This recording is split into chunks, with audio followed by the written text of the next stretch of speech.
Les gardiens étaient des guerriers d'élite de la Ligue. Leur lame labyrinthe était un symbole de loyauté et de courage. Ils ne sont pas parvenus à sauver la Ligue de sa propre corruption. Maintenant, l'autarque et ses clones règnent sans partage sur toute la galaxie. Ils ont laissé le choix aux gardiens, se soumettre ou mourir. Certains ont décidé de les servir, mais la plupart ont été tués, et quelques-uns se sont échappés. Vous êtes l'un d'entre eux.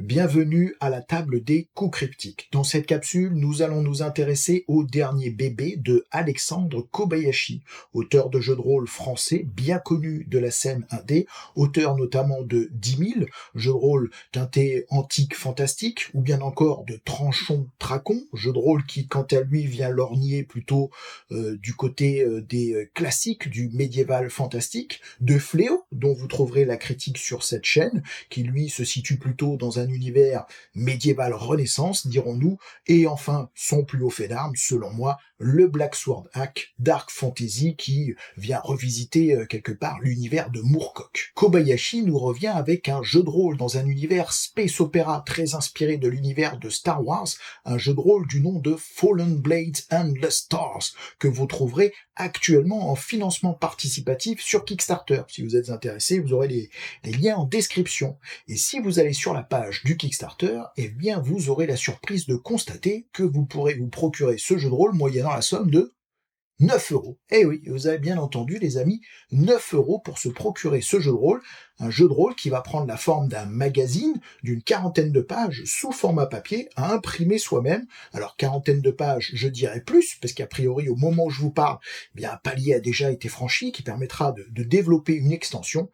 Donc qu'est-ce qu'il y a sous le capot de ce Fallen Blades Endless Stars? Qu'est-ce que ça dit? Qu'est-ce que ça raconte? Est-ce que ça a l'air bien, pas bien? Bien écoutez, je vous fais part de mes impressions parce que Monsieur Kobayashi a eu la gentillesse de me permettre d'accéder, je dirais, au bébé, quelque part, en tout cas à sa version quasi définitive, je pense. Eh bien, je m'en vais vous dire ce que j'en pense. Épisode 1.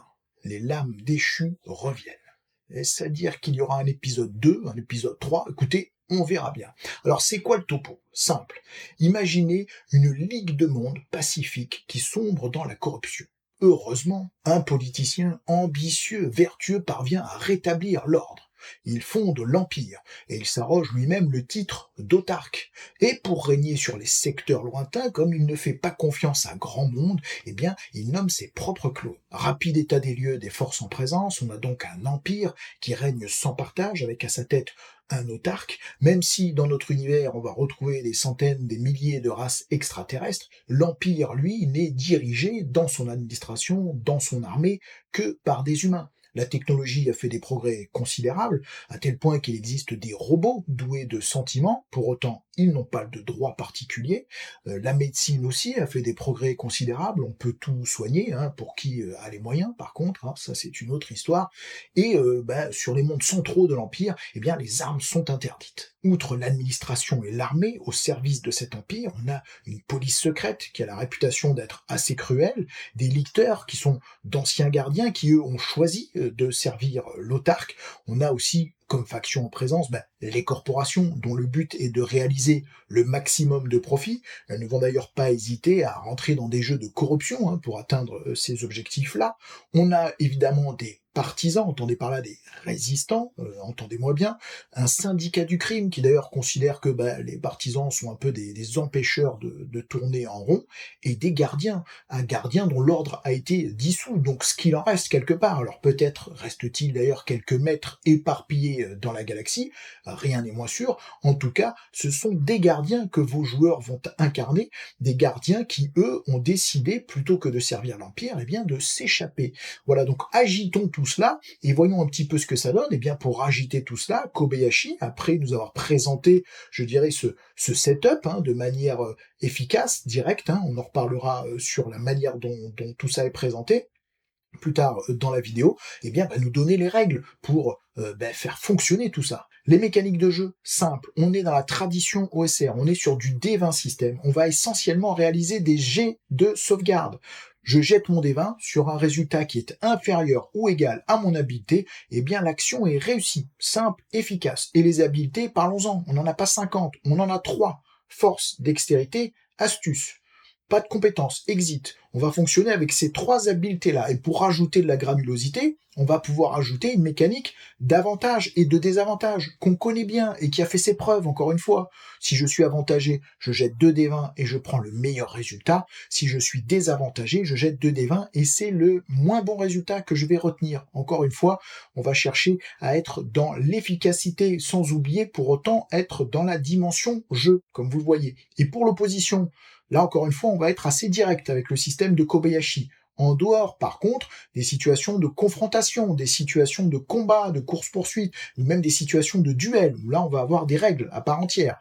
Non, la confrontation simple, je dirais, eh bien, on va pas jeter de dés, c'est celui qui a la plus grosse qui gagne. On peut difficilement être plus direct, vous l'aurez compris. Autre mécanique intéressante, celle de l'oracle. Je me suis cogné le coude, aïe j'ai mal. Très intéressante même. Pourquoi cette mécanique d'oracle est très intéressante? Parce qu'elle va permettre de simuler le hasard, d'accord, et donc d'éviter, pour moi, l'arbitraire, le dirigisme du maître de jeu, qui va se remettre en position de joueur. Alors attention, simuler le hasard, mais pas n'importe comment. Il va pouvoir, le maître de jeu, simuler le hasard en, dès le départ, déterminant si, selon lui, il y a de très fortes chances que ça fonctionne, de fortes chances que ça fonctionne, s'il veut s'en remettre au hasard, s'il y a peu de chances que ça marche, ou s'il y a très peu de chances que ça marche. Donc 5 possibilités, je monte 4 avec mes doigts, ça ne marche pas, 5 c'est mieux, donc 5 possibilités, et ces 5 possibilités-là, là encore une fois, j'ai pas de résultat déterminé, ça va déterminer un nombre de dés que je vais devoir jeter. Je jetterai 3 dés si je suis dans le champ des possibles du très fort possible ou très peu possible. Je vais jeter 2 dés si je suis dans le champ du c'est fort possible ou c'est peu probable, ou je vais jeter 1 dé si je veux m'en remettre au hasard total. Et le résultat que je vais retenir, eh bien tout simplement c'est lui qui va déterminer, donc on est toujours dans le hasard, finalement ce qui se passe. Sur un 1, eh bien effectivement ça fonctionne pas du tout, il y a même une complication. Sur un résultat de 2, ça fonctionne pas. Sur un résultat de 3, prononçons tous les mots, ce sera mieux, ça fonctionne pas, mais il y a quand même un truc positif dans l'histoire. Sur un résultat de 4, ça fonctionne, mais il y a un truc pas terrible quand même derrière. Sur un 5, ça fonctionne, on est d'accord. Sur un 6, ça fonctionne et j'ai même un effet positif supplémentaire. Donc vous voyez, je vais simuler comme ça le hasard et moi, MJ, me remettre en position de jouer. Et ça, c'est pas inintéressant. Ça raconte beaucoup aussi de la philosophie des jeux de Kobayashi, je trouve. Pour les combats, le système continue dans cette lignée. On va être dans une volonté d'efficacité, de rapidité, de fluidité. Exit le jet pour toucher. Non, vous allez directement jeter un dé de dommage et c'est le résultat du dé de dommage qui va venir impacter les points de vie de l'adversaire directement. Et lorsque ces points de vie tombent à 0, eh bien, on va venir piocher dans les caractéristiques directement. En l'occurrence, la caractéristique force lorsqu'il s'agit d'un combat physique. Et si la caractéristique commence à être touchée, il faudra faire des jets de sauvegarde pour essayer de survivre à la blessure critique. D'accord? Si blessure critique il y a sur le terrain de la force, là, votre personnage est en mauvaise posture. Il mord la poussière, il peut plus agir. Il faut qu'un allié véritablement vienne le secourir, qu'il se repose quelques minutes avant de retourner au combat. S'il reste même 1 heure dans cet état sans que personne vienne le chercher, c'est le trépas. Et c'est le trépas aussi, d'ailleurs, si la caractéristique tombe à 0, la caractéristique de force. Si c'est la caractéristique dextérité, l'habileté dextérité qui tombe à 0, eh bien votre personnage est paralysé. Si c'est l'astuce, eh bien il est brisé. Voilà la manière simple dont les combats vont être gérés, que ce soit pour le MJ comme pour les joueurs, avec ce souci-là, je dirais, d'efficacité et de rapidité, qu'il s'agisse de combat au corps à corps ou de combat à distance. Les personnages qu'incarneront les joueurs sont des gardiens, en ce sens ils vont avoir accès à des mouvements spéciaux, des pouvoirs spéciaux, comme des chevaliers de l'espace, des chevaliers Jedi. Et oui, vous l'aurez compris, la référence est clairement assumée, elle transpire par tous les pores du jeu. Pour exemple, à titre de mouvements spéciaux, les personnages pourront projeter leur sabre, leur mace blade, donc leur lame labyrinthe. Alors je sais pas si en français la traduction est et très heureuse, mais en tout cas projeter leur lame qui fera des dommages à distance avant de revenir dans leurs mains. Ils pourront arrêter des tirs à distance, voire même à un certain degré, ils pourront même les renvoyer, hein, et au titre des pouvoirs, une nouvelle mécanique se débloque, là encore une fois, avec un dé de pouvoir. Un dé de pouvoir qui va fonctionner comme un dé d'usure, c'est-à-dire que ce dé, qui est un D6, va se dégrader sur un résultat de 1 ou 2 pour passer au rang inférieur. D6, je jette mon dé, si je fais un 1 ou un 2, je passe au rang de dé inférieur, le D4. Je continue à jouer avec ce D4 qui restera mon dé de pouvoir, et si je fais un 1 ou un 2, eh bien là, je n'ai plus de dé de pouvoir, je le récupérerai plus tard avec du repos, de la méditation. Et oui, encore une fois la référence à Star Wars. Et au titre des pouvoirs, et qu'est-ce qu'on va retrouver? Le pouvoir de projeter son ennemi, le pouvoir de ramener un objet à soi par exemple, le pouvoir de télépathie, voire le pouvoir de suggestion.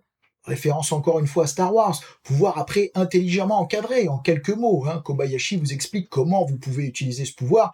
Vous allez pouvoir l'utiliser sur une cible pour lui indiquer d'exécuter un ordre. Vous aurez 6 mots à lui transmettre. Voilà, c'est encadré. Vous ne pourrez pas lui dire de porter atteinte à sa propre vie ou de tuer quelqu'un. Voilà la manière dont va être encadré le pouvoir, mais voilà, pouvoir très important, pouvoir de chevalier de l'espace. Que serait un bon JDR Space Opera sans combats spatiaux, ni course-poursuite, thématique oblige? Sur ce terrain-là, Kobayashi va opter pour des mécaniques toujours simples, efficaces, comme celles que je vous ai détaillées précédemment. Et surtout, selon moi, il va s'intéresser aux conséquences, c'est-à-dire qu'est-ce qui se passe si ça foire. Et ça, je trouve ça particulièrement intéressant parce que ça va permettre de créer du rebond, de l'épique dans votre récit et de nourrir quelque part l'histoire collaborative qui est en train de se développer à table. Si je prends l'exemple du saut dans l'espace, voilà, par exemple, eh bien, que se passe-t-il si je foire mon saut dans l'espace? Eh bien, je vais avoir une vingtaine d'entrées. Sur un résultat de 1, eh bien, votre vaisseau, il atterrit au milieu d'une étoile, pas de survivants. Voilà, c'est réglé. Bon, efficace. Sur d'autres résultats, je vais peut-être arriver au milieu d'une flotte impériale. Je vais peut-être être capté par un rayon tracteur impérial au milieu d'une flotte pirate, atterrir dans un endroit que je ne connais pas. Voilà, exemple d'entrée particulièrement intéressante. Ou au milieu d'une ceinture d'astéroïdes. Bon, priez pour que le pilote soit bon, évidemment, dans ces situations-là. Et on va avoir ces mêmes règles-là qui vont intervenir pour les règles de course-poursuite. C'est-à-dire pour les règles de course-poursuite, encore une fois, une mécanique qui va permettre de gérer comment atteindre le résultat de sa course-poursuite. Ça va être pour l'un peut-être rattraper celui qu'il est en train de pourchasser. Et puis pour le pourchasser, son objectif à lui, c'est peut-être de prendre la poudre d'escampette. En tout cas, une mécanique qui permet de gérer cela et surtout de s'intéresser aux conséquences de, tiens, si le jet foire, si le jet de sauvegarde foire, qu'est-ce qui se passe?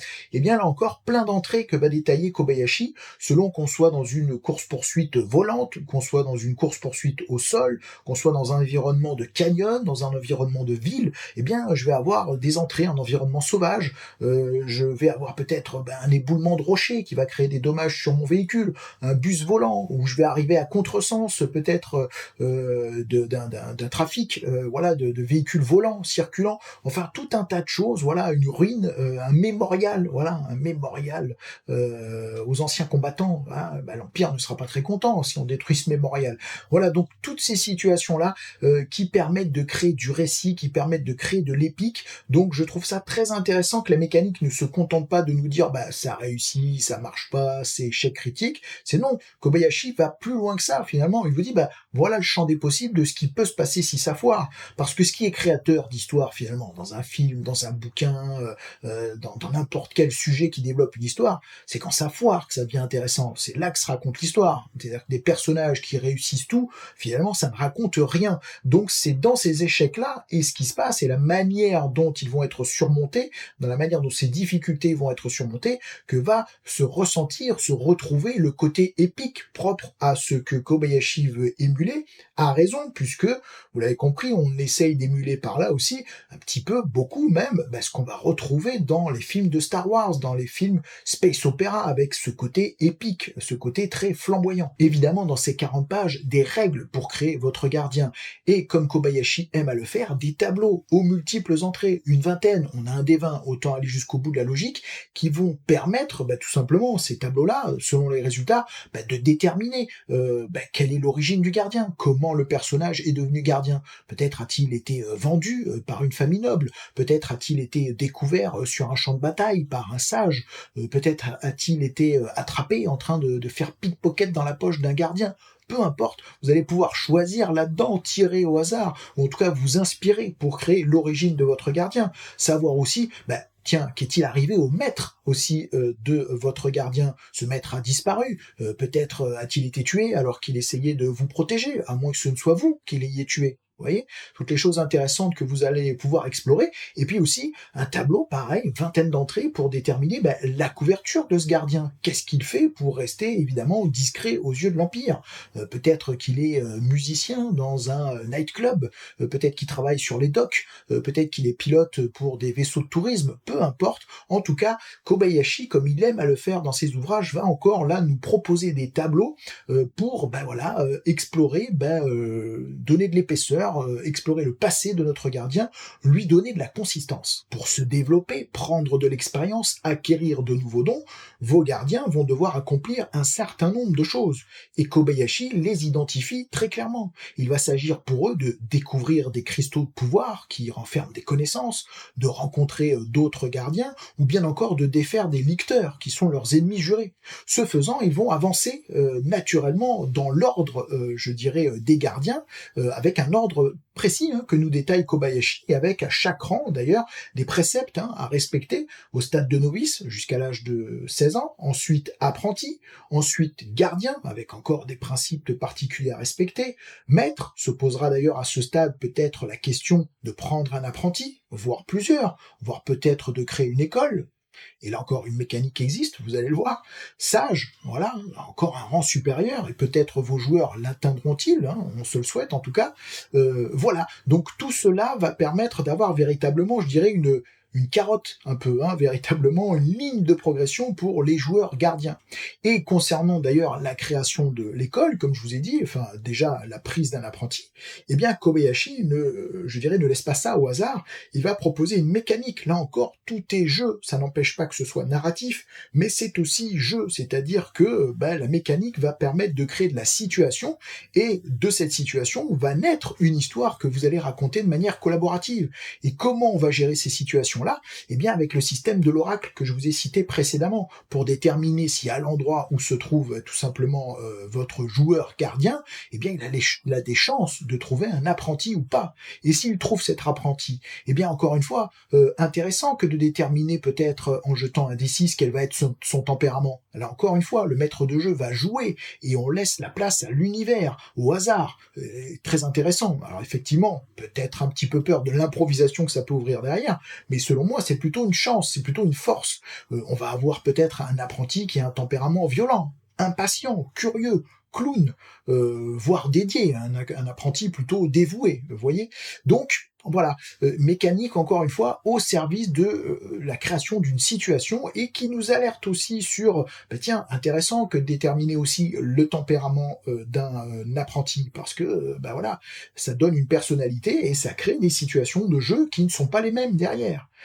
Pareillement, encore une fois, si je crée des apprentis et que j'en crée plusieurs, je suis en train de monter une école. Et cette école, eh bien, vous doutez bien que les licteurs vont avoir les yeux dessus. Ils finiront bien par la découvrir.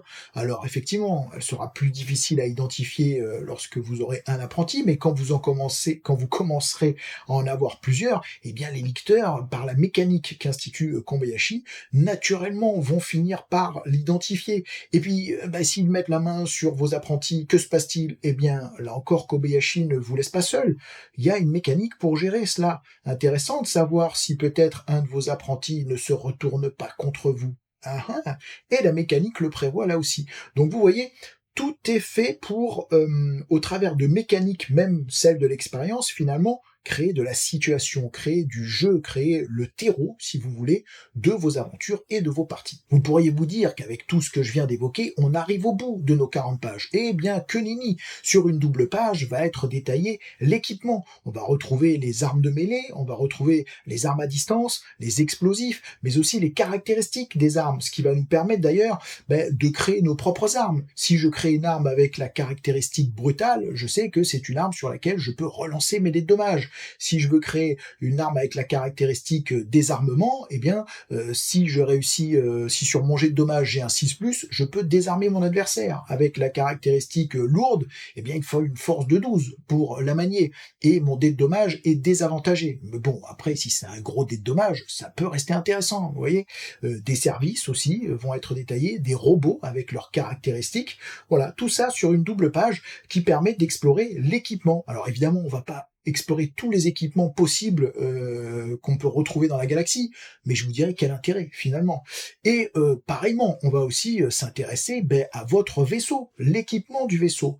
Et puis au-delà de l'équipement du vaisseau, on va s'intéresser à ce à quoi le vaisseau est bon et ce à quoi il n'est pas bon. Et là, encore une fois, ça m'intéresse, parce que là, on a une mécanique qui est au service de l'univers du jeu, qui est au service de la thématique Star Warsienne que l'on veut raconter, parce qu'on le sait tous. Exemple, le Millennium Falcon. Vaisseau extrêmement rapide, mais vaisseau capricieux. Et bien là, ça vous permet de créer des vaisseaux de cet ordre-là. On peut avoir un vaisseau qui, par exemple, va avoir comme caractéristique avantage qu'il est particulièrement rapide, et on va avoir la mécanique associée à ce vaisseau, qu'il est très agile, qu'il a une bonne armure, qu'il est, par exemple, qu'il a un camouflage. Bon, très bien. Mais par ailleurs, votre vaisseau, il aura aussi un désavantage. Peut-être, par exemple, que son système de défense est pas terrible. Peut-être que le système de saut ne fonctionne pas très bien. Très Star Wars, ça aussi, encore dans l'idée. Peut-être qu'il est tout moche et qu'il ressemble à une poubelle volante. Voilà. Donc tout ça, très intéressant, parce que on a une mécanique là qui est au service, finalement, de la thématique de l'univers. Pareil, avec même le système de maintenance de votre vaisseau et les avantages que vous pourrez avoir dans votre vaisseau, dans les upgrades que vous allez pouvoir lui octroyer. Hein. Vous allez pouvoir lui rajouter peut-être un compartiment caché, peut-être un espace de méditation qui vous permettra de vous reposer et de reprendre vos dés de pouvoir, une armurerie. Voilà. Là encore une fois, sur une double page, détaillez votre vaisseau, ses caractéristiques et ses possibilités d'évolution. Cette fois-ci, vous vous dites qu'on est arrivé au bout. Eh bien non, les amis, avec la mécanique de chasse, si vos joueurs gardiens ne partent pas à l'aventure, c'est l'aventure qui va venir à eux, mais venir à eux genre boulet de canon, de manière très simple, avec un système qui va illustrer la menace que constituent les lecteurs, cette menace perpétuelle et, tapis, sous-jacente, de manière assez efficace. Si vos joueurs passent trop de temps dans un endroit, si vos joueurs utilisent leur Mace Blade devant des témoins, eh bien la mécanique va faire que naturellement il risque de provoquer l'arrivée de licteurs. Et là on va rentrer dans un système un peu comme dans GTA, le jeu vidéo avec les étoiles. Je sais pas si vous voyez la ref, mais en gros, au début c'est un licteur avec 2 légionnaires qui va se pointer, et puis si vos joueurs arrivent à s'en départir, eh bien on va passer au stade 2 étoiles. Et là c'est pas la même. Et ainsi de suite, 3 étoiles, 4 étoiles, et ainsi de suite. Donc avec toujours une menace plus importante qui va venir tout simplement chasser les joueurs, qui va venir essayer de réduire les gardiens en miettes, ou alors peut-être de les corrompre, ou de les faire revenir dans le droit chemin. Je vous ai parlé de la mécanique des duels. Eh oui, parce qu'il y a une mécanique des duels aussi. Que serait un chevalier de l'espace sans code d'honneur ? Le poids des traditions étant ce qu'il est, il y a fort à parier que si un des joueurs gardiens propose au licteur opposant un duel, eh bien ce dernier accepte. Auquel cas, Kobayashi nous propose d'appliquer là une mécanique très gamey, moi je trouve du coup très amusante. Eh bien chacun des opposants va secrètement jeter 2d8, il va affecter chacun des résultats à l'attaque et à la défense, et il va pouvoir aussi jouer un certain nombre de cartes, voilà, sans rentrer dans le détail, le nombre de cartes dépend évidemment de son rang, qui vont affecter le résultat. Et quand va venir le moment de régler, on va dire, ce round, cet échange, eh bien tout simplement on va révéler pour chacun le résultat d'attaque, le résultat de défense, la carte qu'il joue avec l'effet que cette carte va produire, avec des effets qui peuvent être assez importants, comme peut-être échanger l'attaque et la défense, sachant qu'en plus chacune de ces cartes va être assortie d'un numéro qui indique le rang dans lequel cette carte va intervenir. Voilà, ce système-là a pour effet finalement de rendre les combats assez captivants, assez tendus aussi, et assez distrayants. Selon vous, à ce stade de ma présentation, là, on en est où sur ce JDR de 40 pages ? On en est, eh bien on en est à la moitié, les amis. Eh oui, et l'autre moitié de l'ouvrage, eh bien va se concentrer essentiellement sur les outils qui vont nous permettre d'émuler cet univers, de lui donner vie, de créer de l'aventure. Et là, encore une fois, Kobayashi, à grand renfort de tableau, va nous permettre de créer cela. Exemple sur la quête des cristaux de savoir. savoir. Eh bien, encore faut-il savoir où ils se trouvent, ces cristaux. Je vais avoir un tableau, 20 entrées. Alors après, je jette le dé, je choisis dedans, je m'inspire, qu'importe. Peut-être que le cristal est autour du cou d'un pirate de l'espace. Peut-être qu'il est dans une boutique d'antiquités. Peut-être qu'il est dans un monastère gardien abandonné, dans une collection privée, un vaisseau gardien, qu'importe. Concernant les sages, est-ce qu'ils existent encore? Et si oui, s'ils sont vivants, où se trouvent-ils? Kobayashi va nous donner les outils nécessaires pour avancer sur ces sujets-là. Le postulat de base, c'est pour Kobayashi, une planète égale une aventure. Et ce faisant, eh bien, il va nous donner les outils nécessaires pour créer petit à petit notre aventure, notre pitch. Bien tout simplement, on va déterminer d'abord le nom de la planète, son environnement, l'activité principale de la planète, la présence impériale, est-ce qu'elle est faible, est-ce qu'elle est importante? Ensuite, on va s'intéresser au grand vilain de notre scénario, de notre planète. Est-ce que c'est un chef de guerre? Est-ce que c'est un vétéran? Est-ce que c'est un robot? Est-ce que c'est une erreur administrative? Est-ce que c'est un licteur? Et puis quel est son principal trait, son principal caractère? Est-ce qu'il est mourant? Est-ce qu'il est ambitieux? Est-ce qu'il est fanatique? Est-ce qu'il est vengeur? Et aussi, évidemment, sans cela, il n'y aurait pas de scénario. Que veut ce vilain? Quels sont ses moyens? Pour une corporation, peut-être qu'il peut s'agir de saboter les opérations d'une corpo rivale, de voler les plans d'un nouveau chasseur impérial. Peut-être qu'il va s'agir de maintenir l'activité d'une usine polluante. Voilà. Et même genre, je dirais, de scénarios que l'on va développer pour le syndicat du crime, pour les impériaux, pour les licteurs, etc., etc. Tout ça va permettre de créer de l'aventure. Autre moyen de créer de l'aventure aussi, le in media res. Là encore, Kobayashi va nous donner du biscuit. Il va nous donner 21 thèmes avec chacun 6 pitchs de départ. Ce qui fait, faites le calcul avec moi, moi je l'écris, 126 pitchs de scénario. Vous voyez. Alors, quelques exemples. Vous avez besoin de pièces pour votre vaisseau. Les travailleurs locaux ont besoin de protection. Voilà, on a des forces, on a un enjeu. Des pirates ont saisi un transport d'armes à destination de partisans. Des robots humanoïdes sont découverts. Qui les a construits? D'anciennes mines sont utilisées par des pirates pour du trafic d'êtres humains. Bon, c'est pas joli. La piste d'un maître se termine sur une planète hostile, remplie de prédateurs. Vous voyez, à chaque fois, on a des situations très variées. L'enfant d'un grand fabricant d'armes a été enlevé par des pirates. La quarantaine est utilisée pour cacher la construction d'une arme de destruction massive. Et j'en passe, et j'en passe, et j'en passe. Et donc tout cela va vous permettre de créer des aventures très variées. C'est cela qui est intéressant avec ces pistes-là qui nous sont données dans cet ouvrage. Et pour émuler une campagne, et oui, parce qu'on va pouvoir émuler une campagne, eh bien tous les 3 scénarios, on va pouvoir tirer sur la table des événements, une table qui va rassembler les événements d'ampleur galactique. Et c'est ce qui va permettre de faire changer véritablement le contexte de l'univers. Et donc, eh bien là, osons le mot, on a là tous les outils pour créer une campagne. Exemple d'événements changeants, de bouleversant le contexte. Le mariage de l'autarque aura lieu dans 6 mois. Vous voyez, événement très important. Donc, on a là tous les outils nécessaires pour construire des scénarios, pour construire des pitchs de scénarios. Évidemment, il ne s'agira pas de scénarios clés en main avec force détail. Il s'agira de pitchs que vous devrez, vous, en tant que maître de jeu, investir pour développer.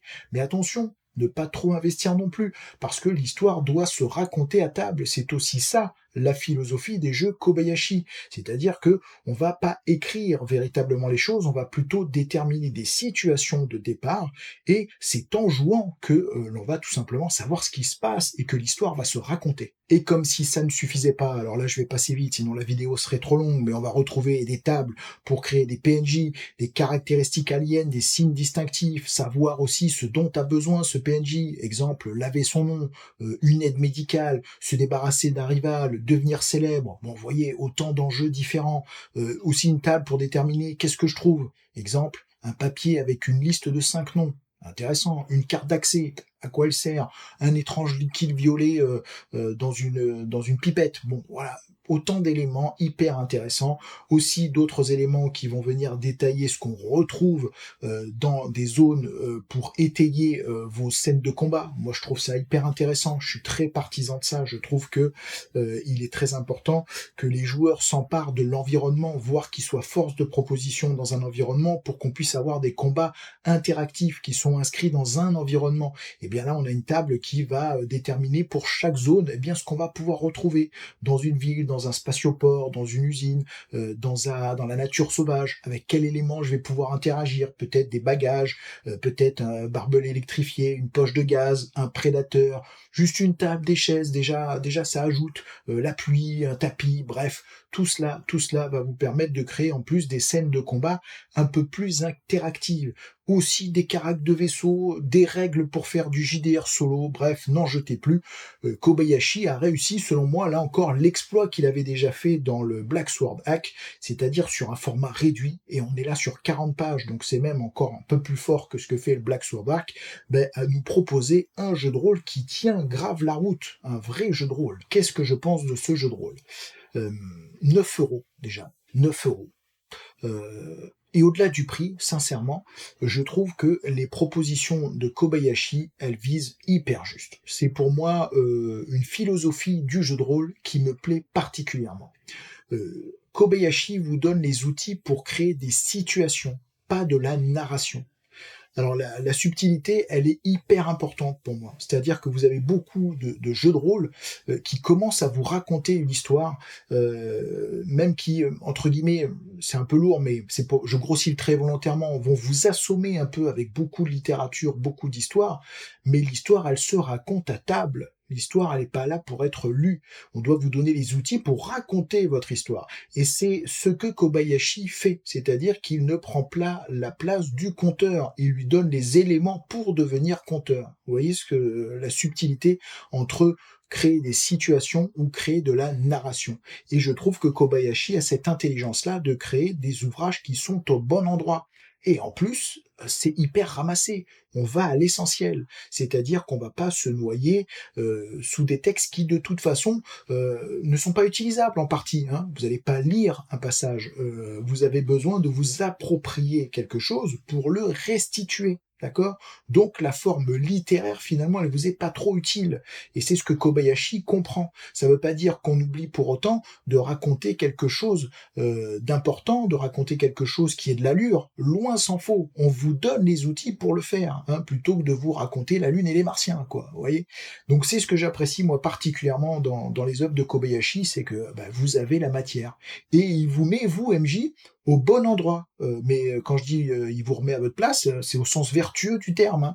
Hein. Voilà, c'est-à-dire qu'il va vous prendre par la main, mais c'est à vous de raconter l'histoire. Quand je dis vous, c'est pas que vous MJ, hein. C'est vous MJ avec vos joueurs. Vous avez vu avec la table de l'oracle.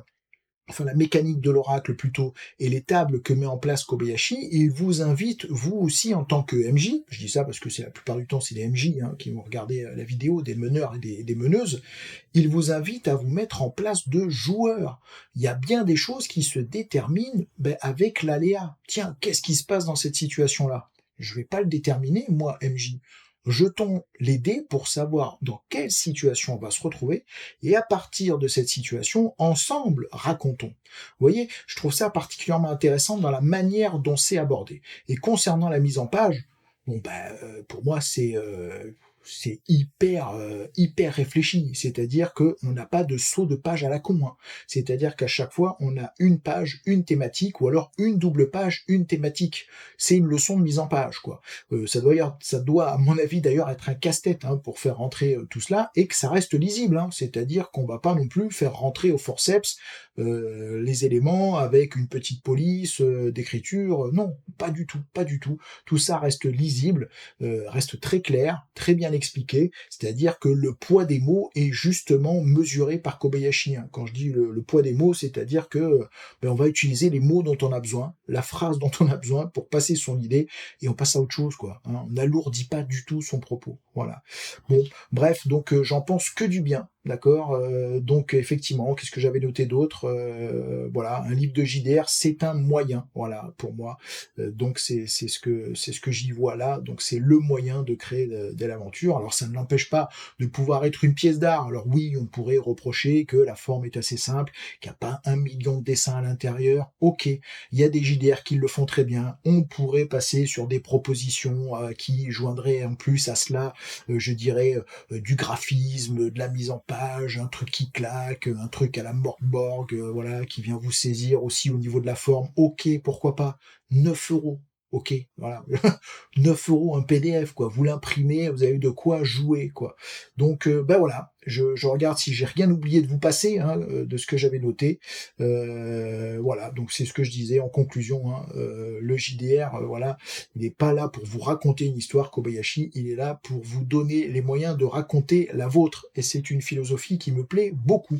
Eh bien écoutez, j'espère que cette vidéo vous aura plu. Et avant qu'on ne se quitte, je tiens à vous dire que voilà, j'ai contacté l'auteur et je lui ai demandé si, s'il voulait bien échanger avec moi, hein, voilà, sous forme d'une interview. Alors, est-ce que ce sera une interview? Est-ce que ce sera plutôt un échange sur le game design, sur...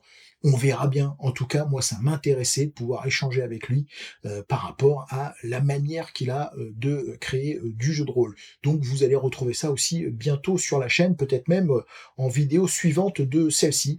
Et pour ma part, j'aimerais bien aussi peut-être lorgner du côté de l'actuel play sur ce JDR. Hein. Je vais essayer d'organiser ça parce que je trouve particulièrement intéressant. Je suis excité par le truc, quoi. Hein. J'ai envie de le jouer. Voilà, ben, je vous souhaite de belles parties et je vous dis à très vite.